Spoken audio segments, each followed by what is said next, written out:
Donc, salut tout le monde, bienvenue à cette nouvelle capsule, la première du chapitre 6. Donc, je vais probablement en faire deux là, pour ce qui est du chapitre 6. La première partie du chapitre 6 concerne les configurations électroniques. Les configurations électroniques, c'est les façons dont les électrons vont se placer dans les différentes orbitales autour du noyau. Donc, la première partie du chapitre, c'est pour justement se familiariser avec cette façon de faire. Et puis, éventuellement, dans la deuxième moitié du chapitre 6, on parlera des propriétés périodiques des éléments. Donc, autrement dit, dans la deuxième partie du chapitre 6, on va utiliser ce qu'on a appris avec les configurations électroniques pour déduire d'autres informations. Mais avant d'arriver là, il faut commencer par se familiariser avec les configurations électroniques qui représentent en fait la distribution des différents électrons d'un atome dans ses différentes orbitales. Donc, vers la fin du chapitre 5 et début du chapitre 6, on a vu qu'il y a des règles qui sont utilisées pour construire la configuration électronique. Et une des règles qui est utilisée, c'est l'ordre de remplissage des orbitales. Donc, ça, c'est la première règle qu'on doit respecter. Ensuite de ça, on va avoir une deuxième règle qui dit qu'on peut uniquement placer 2 électrons au maximum dans chacune des orbitales. C'est la règle qui s'appelle le principe d'exclusion de Pauli. Cette règle-là découle du fait que les électrons possèdent uniquement 2 valeurs de spin. Et si on veut respecter le principe d'exclusion de Pauli, qui dit que chaque électron peut posséder son unique arrangement des 4 nombres quantiques, bien, si on change uniquement le spin, on reste dans la même orbitale, mais on change un nombre quantique. Et puisqu'il y a juste 2 valeurs de spin possibles, bien, ça nous amène à la conclusion qu'on peut mettre juste 2 électrons au maximum dans chacune des orbitales. Je vous dirais que le pourquoi du comment est plus ou moins intéressant. Je pense que si on retient qu'il y a juste 2 électrons au maximum par orbital, c'est amplement suffisant. Dernière règle, c'est que quand on utilise surtout la notation en case quantique, on va mettre le maximum de spin parallèle. Ça veut dire qu'on va mettre des petites flèches du même sens en premier. Et il faut remplir une case à la fois avec les petites flèches dans le même sens avant de changer les flèches de côté.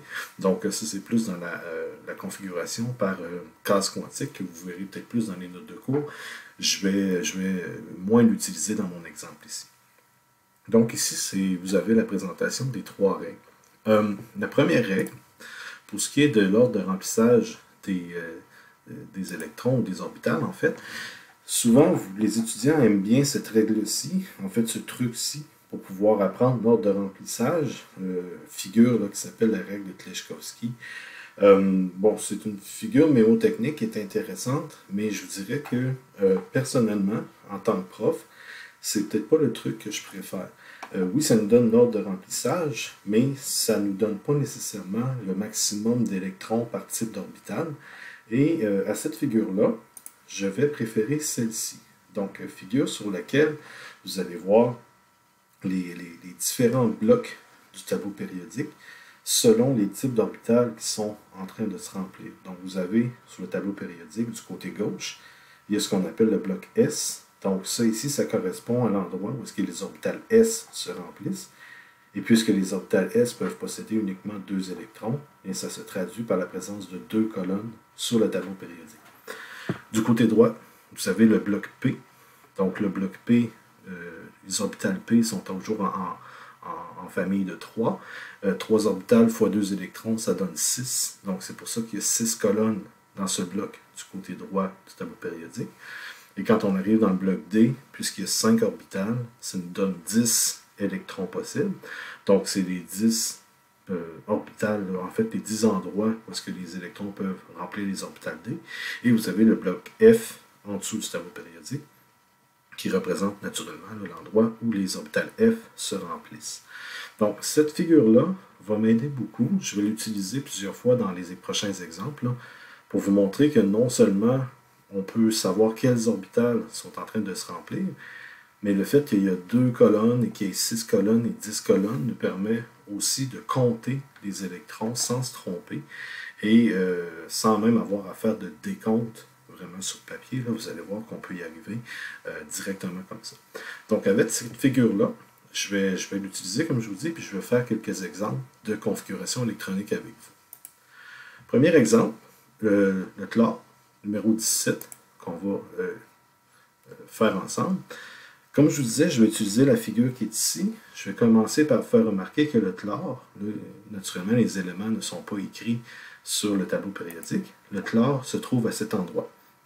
Donc, c'est le numéro 17, c'est un halogène, et il se retrouve ici sur la troisième ligne. Avec 17 électrons, je pourrais prendre la règle Kleshkovsky, la figure que je montrais tout à l'heure avec les flèches rouges, et faire le décompte des électrons pour me rendre jusqu'à 17 et voir à quel endroit je vais m'arrêter dans la configuration électronique. C'est une façon qui fonctionne, mais ce n'est peut-être pas la plus sûre ni la plus rapide. Ici, je vais vous montrer une autre façon de faire les configurations électroniques. Je vais m'attarder beaucoup à quel endroit l'atome visé se trouve dans le tableau périodique. Puis je vais me poser 3 questions. Je vais me poser la question sur quelle ligne l'élément se trouve-t-il, dans quel bloc l'élément se trouve-t-il, et à quelle position dans son bloc se trouve l'élément. Par exemple, ici, là, on va voir que pour ce qui est du bloc P, il y a 6 places disponibles sur la ligne, et le chlore est à la 5e place sur 6. Donc, les réponses à ces 3 questions, le chlore se trouve sur la 3e ligne, donc sur quelle ligne? La 3e. Dans quel bloc? Dans le bloc P. Et à quelle position dans le bloc? Il se trouve à la 5e colonne sur 6. Bien, en prenant ces 3 informations-là, je vais être capable de dire que le chlore, sa configuration électronique, se termine par 3p5, parce qu'il est sur la 3e ligne, dans le bloc P, et son dernier électron se trouve à la 5e colonne sur 6 dans ce bloc-là. Donc, à ce moment-là, ça ici, ça me donne la fin de la configuration électronique. Je dois m'arrêter à cet endroit-ci. Ça se termine par 3p5. Ensuite de ça, ce que je vais faire, je le mets ici entre guillemets, on va lire le tableau périodique jusqu'à l'atome visé. Ça, ce que ça veut dire, c'est que je vais passer ligne par ligne et je vais dire à haute voix, puis après je l'écris, combien de cases je trouve de chaque type d'orbital. Par exemple, je vais le dire de cette façon-ci. Première ligne, c'est la 1S qu'on trouve là, et je vais avoir 1S2, puisque j'ai trouvé 2 cases 1S sur cette ligne. Donc, c'est ici, on va dire 1S2. Et de cette façon-là, je vais me rendre jusqu'au chlore. Donc, ça va comme suit. 1S2, je reviens. 2S2 pour passer à travers le début de la deuxième ligne. 2P6, 3S2 et 3P5. Donc, c'est comme ça que je vais m'arrêter à la bonne place. Et ça va faire que la configuration électronique est celle que j'ai de dire à haute voix. 1S2, 2S2, 2P6, 3S2, 3P5. Donc, ceci est la configuration électronique du chlore. Donc, pour le numéro 17, ça va assez bien. Je vais vous montrer que cette façon-là fonctionne bien aussi pour un élément qui est de numéro atomique plus élevé. Par exemple, le plomb, qui est le numéro 82. Donc, vous comprendrez que on va rarement compter les électrons un à un pour se rendre jusqu'à 82. On va plutôt regarder le tableau périodique. Idéalement, très bientôt, vous allez superposer cette figure-ci sur un tableau périodique normal dans votre tête. Et vous allez regarder le tableau périodique maintenant avec les blocs, idéalement, là, qui sont présents dans votre esprit. Et là, ici, on va s'aider. Le plomb se trouve à cet endroit-ci. D'accord? Donc, le numéro 82 est à cet endroit-là. Et je vais me poser les mêmes questions. Sur quelle ligne se trouve-t-il? Il est sur la 6e ligne. Dans quel bloc? Dans le bloc P. Et à quel endroit? Sur la 2e colonne du bloc P en tant que tel. Ceci veut donc dire que la configuration électronique du plomb se termine par 6P2. On va faire le même jeu, on va lire le tableau périodique, sauf que cette fois-ci, c'est un peu plus long. Et il ne faut pas oublier de prendre certains chemins. Entre autres, quand on arrivera à la ligne 6, si vous regardez les numéros atomiques d'un tableau périodique standard, les numéros atomiques continuent en bas. Donc, il va falloir faire 6S2 et s'en aller vers le 4F après. Ça m'amène aussi à vous faire remarquer que vous allez voir que les lignes avec les orbitales D sont toujours une ligne en retard par rapport à où est-ce qu'on est rendu. Donc, sur la 4e ligne, ce sont les orbitales 3D qu'on va trouver, et je dirais ainsi de suite. la cinquième ligne des orbitales 4D. Puis quand on arrive pour les orbitales F, c'est toujours 2 lignes de retard. Donc ça commence sur la ligne 6, mais ce sont les 4 F qui sont en train de se remplir. Une fois ceci dit, je vais pouvoir faire la configuration du plomb, qui est un peu plus long, mais ça va quand même pas si mal. Et on va y aller rondement comme ceci. 1S2, je reviens. 2S2, 2P6. 3S2, 3P6. 4S2, 3D10, 4P6. 5S2, 4D10, 5P6. Et là, on fait attention. 6S2, 4F14. On revient ici. 5D10 et 6P2. On vient de terminer. Et en ayant dit tout ceci à haute voix, sans même les compter, je suis assuré d'avoir mentionné 82 électrons, si naturellement on n'a pas oublié de passer par exemple par le 4F14. Et ça nous donne la configuration électronique qui est écrite ici en dessous. Okay, j'ai réécrit là, ce que je viens de dire à haute voix, et ça nous donne la configuration électronique complète du plomb en tant que tel. Donc vous avez donc la façon de faire les configurations électroniques. Je crois qu'avec ces trucs-là, vous allez pouvoir faire n'importe quelle configuration sans jamais vous tromper, et c'est un peu le but, là, naturellement, de l'exercice. Maintenant, on peut avoir quelques petites variantes là-dedans. Vous allez voir qu'est-ce qu'on peut faire avec tout ceci. Par exemple, vous allez avoir des exceptions aux configurations électroniques. C'est des exceptions dans les métaux de transition. Un des principes qu'on va appliquer, ça s'appelle dans votre volume la symétrie sphérique des orbitales. Qu'est-ce que ça veut dire? C'est que quand on a une orbitale D, c'est préférable qu'elle soit à demi remplie, donc autrement dit un D5, ou remplie au complet, D10. Ceci, c'est préférable qu'une orbitale D qui est presque demi-remplie, donc je dirais un D4, ou presque remplie, ça serait D9. Les exceptions qu'on demande d'apprendre habituellement concernent l'atome de chrome et de cuivre, qui sont les bons exemples de ceci. Si je prends le chrome, normalement, sa configuration électronique serait censée être la suivante, et je devrais terminer par 4S2 3D4, puisque c'est l'endroit où le chrome se trouve. Cependant, pour aller chercher la stabilité d'une orbitale à demi remplie, le chrome va prendre un électron de son orbitale 4s et va l'envoyer directement dans l'orbitale D pour donner un S1 D5. Ça va donc être la façon de faire pour écrire la configuration électronique. Donc le début pour le chrome reste pareil, mais vous allez toujours terminer par S1 D5 à cause du principe là, exceptionnel de la stabilité des orbitales à demi remplies. Le cuivre, ça suit la même idée.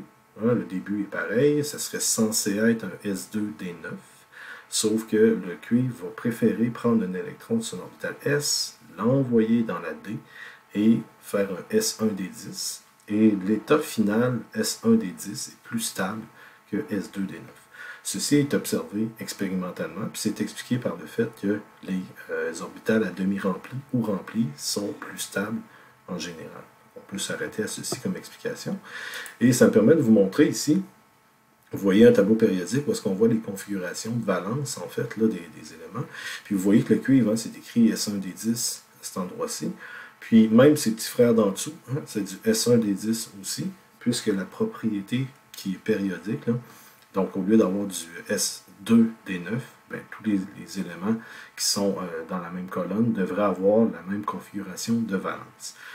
C'est pas mal vrai aussi pour la famille du chrome, quoique on voit que le tungstène ici n'a pas l'air de respecter la règle. Donc, vous voyez, là, c'est des exceptions. Ça ne veut pas dire que c'est une règle qui fonctionne tout le temps. Là. Donc, c'est pour ça que d'habitude, dans le cours de chimie générale, on se limite à dire, ben, apprenez le chrome et le cuivre, vous allez comprendre le principe, et ce sera amplement suffisant. Donc, c'est ce que je vous demande ici. Donc, ça, c'est pour ce qui est des exceptions. Maintenant, qu'est-ce qu'on peut identifier aussi avec les configurations électroniques? On va se servir des configurations électroniques pour bien identifier quels électrons appartiennent à ce qu'on appelle la famille des électrons de valence ou la couche des électrons de valence ou les électrons périphériques. Quels sont ces électrons-là? Bien, ce sont les électrons qui vont premièrement posséder la valeur de N la plus élevée. Ça, c'est le chiffre devant la lettre, là, la plus élevée. Et on va rajouter à ceci des électrons dont les orbitales D ou F sont non remplis. Donc, il faut toujours vérifier là, si on a une ou les deux situations. On va avoir inévitablement la première, c'est la deuxième qu'il faut vérifier en tant que tel. Quelques exemples. Vous prenez le chlore ici, vous avez la configuration électronique du chlore. Je regarde, les N les plus élevés, en fait, c'est les 3 qui sont en avant des lettres ici. Là. Donc, les électrons de valence du chlore sont 3s2, 3p5. Il y en a 7 au total, distribués dans 2 types d'orbitales. Donc, ça ici, ce sont les 7 électrons de valence du chlore. Si je prends le plomb qu'on a utilisé tantôt dans un exemple, une configuration électronique beaucoup plus longue, bien, je vais commencer par identifier le premier cas, les N les plus élevés. Donc, autrement dit, je vais voir que vous avez 6S2 qui est ici, avec le 6 qui est le plus élevé, et vous allez avoir le 6P2 qui fait aussi partie là, de la première catégorie, ceux avec le N le plus élevé. Donc ça, ce sont des électrons de valence. Maintenant, je vais vérifier, est-ce qu'il y a des électrons qui rentrent dans la deuxième catégorie, c'est-à-dire des orbitales D ou F qui sont non remplis, et j'insiste là-dessus. Si je regarde la configuration, les orbitales D, le 5D par exemple ici, est rempli, hein, parce qu'on peut mettre 10 électrons au total. Donc 5 des 10, c'est rempli, ça n'entre pas dans les électrons de valence, tout comme le F14 qui est ici, qui est rempli aussi. Donc malgré le fait que le plomb contienne beaucoup d'électrons, 82 électrons, bien, il y en a seulement 4 de ceux-ci qui sont considérés comme électrons de valence, parce que tous les autres, on les appelle en fait des électrons internes ou des électrons de cœur. Ce sont deux façons d'appeler ces électrons-là. Donc, 4 électrons de valence pour le plomb. Et si on prend le fer, qui se termine en S2D6, bien, je vais avoir le 4S, qui va être le N le plus élevé. Puis ici, j'ai une orbitale D, mais qui n'est pas remplie, hein, parce que de rempli, c'est D10, ce qui fait que le fer va avoir ses 8 électrons de valence suivants, c'est-à-dire le 4s2 et le 3d6. Donc voici la façon d'identifier les électrons de valence à l'aide des configurations électroniques. Je dirais la dernière chose qu'on va regarder avec les configurations électroniques, c'est la possibilité de faire des charges, et on va avoir des configurations, soit des anions ou des cations. Donc, est-ce que ça, on a un gain ou une perte d'électrons? Quand on a un anion, ça veut dire une charge négative, c'est parce qu'il y a eu un gain d'électrons. Donc, quels atomes vont avoir tendance à gagner des électrons? Ça va être les non-métaux. Les non-métaux vont avoir tendance à accepter des électrons pour remplir une orbitale P de valence. Donc, ils vont accepter autant d'électrons que possible. Pourquoi? Pour gagner la configuration électronique du gaz rare qui les suit. Donc, la traduction de ceci, c'est que les non-métaux vont avoir tendance à remplir leur orbital P de valence pour arriver à du P6, donc la configuration électronique d'un gaz rare. Par exemple, vous avez l'oxygène qui est 1s2, 2s2, 2p4. Ça, c'est l'oxygène avec ses 8 électrons. Si je demande de faire la configuration de l'oxygène 2-, ça c'est avec 2 électrons additionnels, bien on va voir que l'oxygène a rempli sa couche P, hein, donc autrement dit sa sous-couche P, je devrais dire, de P4 à P6, et pour y arriver en ayant gagné 2 électrons, ça justifie la charge 2- à cet endroit-là. Donc on voit aussi que les charges des ions qu'on a apprises là, lorsqu'on a fait la nomenclature, c'est vraiment pas étranger à la présence là, du nombre d'électrons possibles dans une orbitale. L'oxygène, on disait, ça a une charge -2 tout le temps, bien c'est parce que justement, il va remplir son orbital P de valence pour arriver à P6. Et pour y arriver, c'est 2 électrons qu'il faut qu'il gagne, et ça nous donne le -2. Donc ça, c'est ce que les non-métaux vont faire pour remplir là, et avoir une charge négative. Maintenant, pour ce qui est des cations, il va y avoir comme 3 cas possibles. Cation, premièrement, ça devient des ions positifs, ce qui implique une perte d'électrons. Qui peut perdre des cations? Ben là, c'est là que je vous dis qu'il y a comme 3 options. Première option, les métaux alcalins et alcalino-terreux. Ça, ce sont les 2 premières lignes du tableau périodique. Eux, ils vont avoir tendance, et une forte tendance, à perdre des électrons de leur orbital S de valence. Donc, ils vont perdre des électrons très facilement. Pourquoi? pour gagner la configuration électronique du gaz rare, mais qui les précède, et non pas celui qui suit, là, parce que celui qui suit est beaucoup plus loin en termes d'électrons. Donc, en perdant un ou deux électrons, les alcalins et alcalino-terreux, respectivement, là, vont gagner la configuration électronique du gaz rare qui les précède. Par exemple, le sodium, qui a la configuration électronique suivante, 1s2, 2s2, 2p6, 3s1, bien, son électron S de valence est dans la 3s, donc le Na+, va perdre un électron pour arriver à une configuration électronique d'un gaz rare, en fait celle du néon. Donc à ce moment-là, on voit que puisque l'électron, ici en fait, puisque l'atome a perdu un seul électron pour arriver à la configuration d'en bas, bien il va avoir une charge plus 1, puisque c'est un seul électron qui va être perdu. Donc ça, c'est une chose qu'on peut observer avec les alcalins et alcalino-terreux. Ça, c'est la première situation. Deuxième situation, les non-métaux du bloc P peuvent aussi perdre des électrons. Eux vont commencer par perdre les électrons des orbitales P et ensuite ceux de l'orbital S, et ça, c'est selon la charge qui va être adoptée ou demandée dans la configuration électronique. Ils vont tenter de gagner la configuration électronique du gaz rare qui précède, mais ne s'y rendent pas nécessairement, tout dépendant si on perd uniquement les orbitales P ou si on perd les électrons dans les orbitales S également.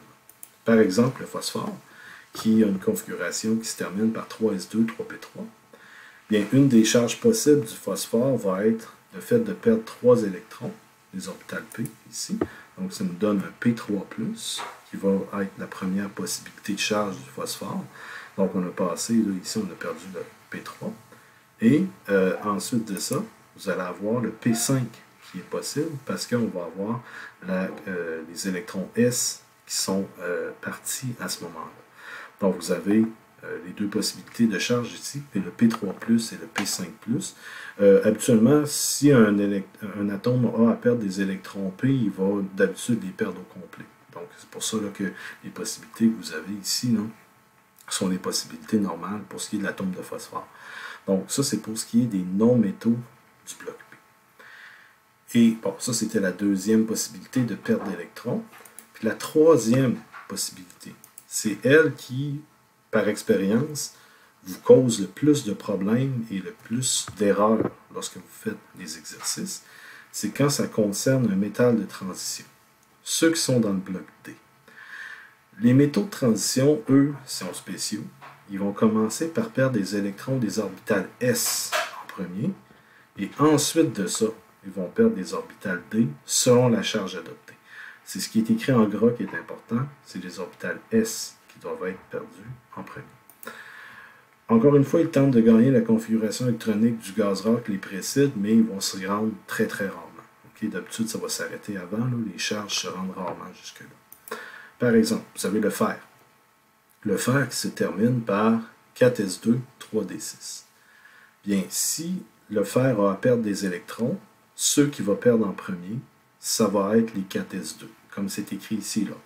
Ça va commencer par perdre les électrons des orbitales S.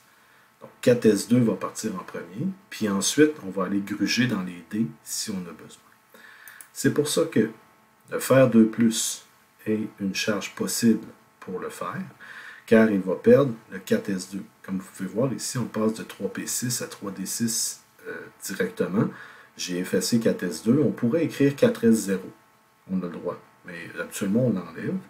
Et il faut absolument que ce soit ces deux premiers électrons-là qui partent en premier. Je vous répète, c'est ceci qui est à l'origine de la plupart des erreurs que vous allez faire quand vous allez faire les exercices. Donc, le 4s2 doit partir en premier. Maintenant, s'il y a d'autres électrons à partir, là, je vais avoir le droit de piger dans le 3d6 qui est ici, mais seulement lorsque 4s2 est parti. Et c'est pour ça que le fer 3+, quand on regarde sa configuration électronique, c'est le 3d5 maintenant qu'on a à la fin. Passer de 3d6 à 3d5. Le fer 3+, est aussi la charge la plus stable du fer. Bien, on remarque ici qu'on a une orbitale D à demi remplie. J'ai mentionné précédemment là, que les orbitales D à demi remplies avaient un gage de stabilité. Vous en avez aussi un exemple ici parce que c'est la charge préférée du fer, le fer 3+. Donc, n'oubliez pas, les éléments de transition, ceux du centre du tableau périodique, on enlève les S en premier, et ensuite de ça, on va aller piger dans les D si on a besoin, si c'est nécessaire. Mais n'oubliez jamais que c'est toujours les S qui partent en premier. Avec ceci, vous avez pas mal tous les secrets des configurations électroniques. Dans une prochaine capsule, je m'attendrai maintenant aux propriétés périodiques qu'on va pouvoir déduire à l'aide des configurations électroniques. Merci et à la prochaine.